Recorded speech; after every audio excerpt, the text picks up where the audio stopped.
Hello mga idol! Meron na naman tayong panibagong DIY project ngayon. Siyang gamit na siguradong makakatulong lalo na sa backyard farming. Sa project na ito, gumamit lang ako ng lumang wash motor. May sira na ang busing at ang windings nito. Pero niremedyohan lang natin para gumana ulit. Naglagay din tayo ng bagong kapasitor para mas lumakas ang ikot ng motor. At syempre, ititest natin ito mga idol.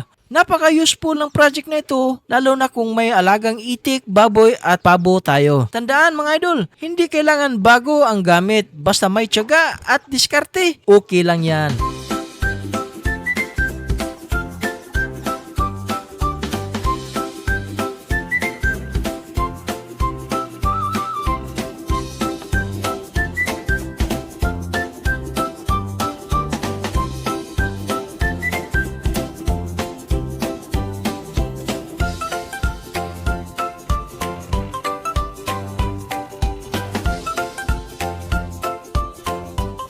Gumamit ako ng lumang balde ng pintura. Matibay pa naman ito kahit may bitak lang sa gilid.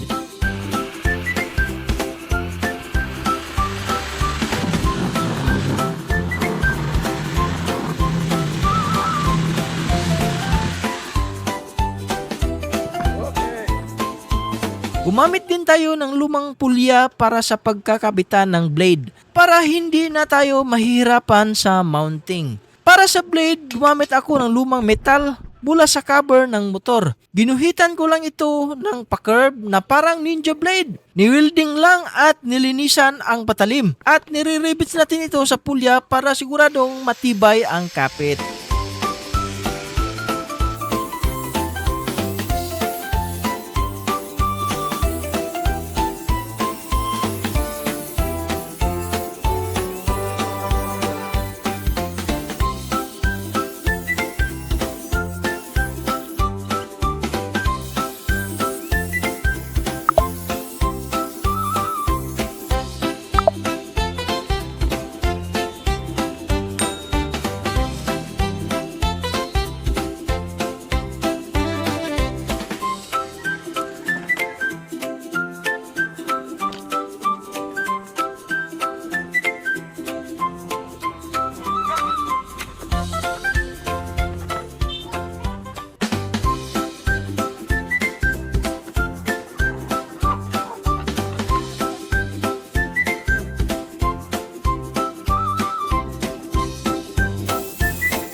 Sa stand naman mga idol, gumamit lang ako ng D3-port na plywood. Pinurmahan ko ito ng pa-triangle para swak na swak sa wash motor.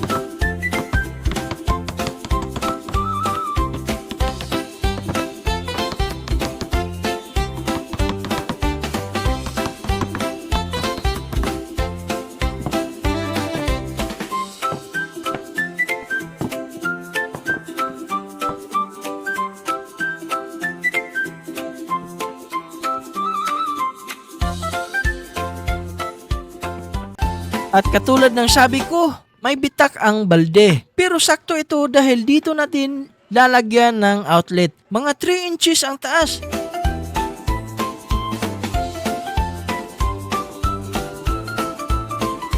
Nilagyan ng bisagra at lock para mas pugi at maayos tingnan.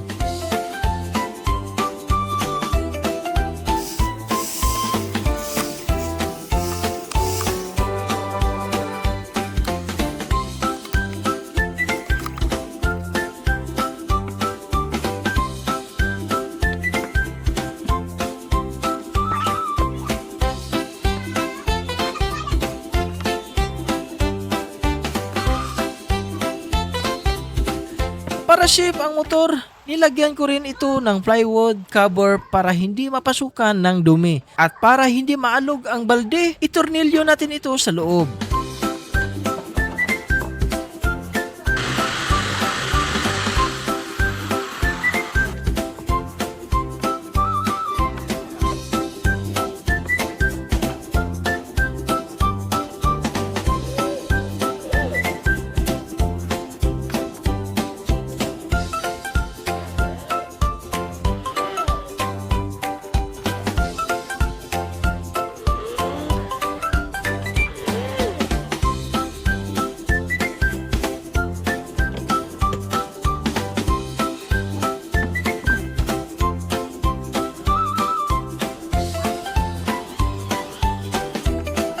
Dinismantle muna natin ito lahat para mapinturahan ang stand at ang balde. Inayos ko rin ang bitak gamit lang ang plastic bottle at ire-rivets na lang natin ito mga idol bago natin pipinturahan.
Effort lang, malaking resulta na mga idol. At kung umabot ka sa part na ito mga idol, don't forget to like and subscribe. At ayan na mga idol, malapit na matapos ang ating DIY feed mixer machine. Inasimbol lang natin ito, itornilyo at naglagay ng rubber sa paa ng stand para kumapit naman sa sahig.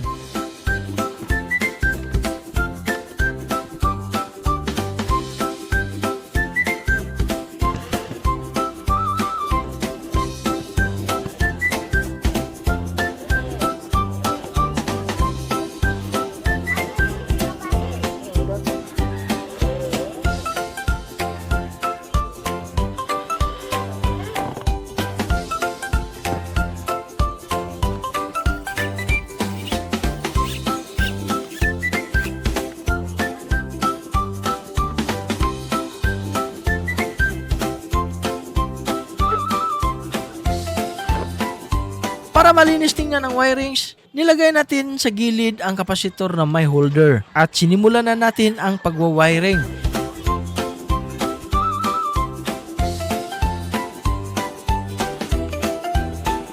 Sa wiring diagram mga idol, madali lang ito. Dalawang wire mula sa kapasitor, ikabit natin sa orange at yellow ng motor. Ang blue wire naman mga idol ay papuntang line 1. At ang line 2 ay papunta naman sa kapasitor na nakadugtong sa orange at yellow. Pwedeng sa forward or reverse. Kunin lang natin ang ikot na akma sa blade.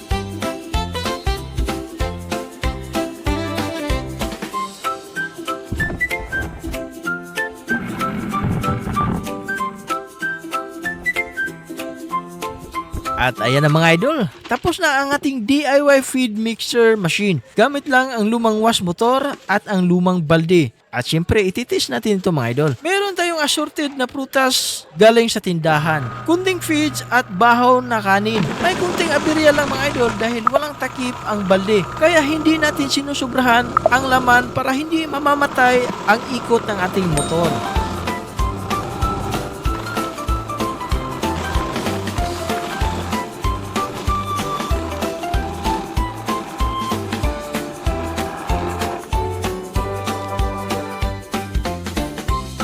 Pero kapag binuksan natin ang outlet, pwede nang sunod-sunod ang lagay. Ayos na ayos mga idol.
Sinubukan din natin ito sa dahon ng Madrid de Agua at ayos na ayos rin. Perfect talaga ito kung may alagang baboy, itik at pabo po kayo.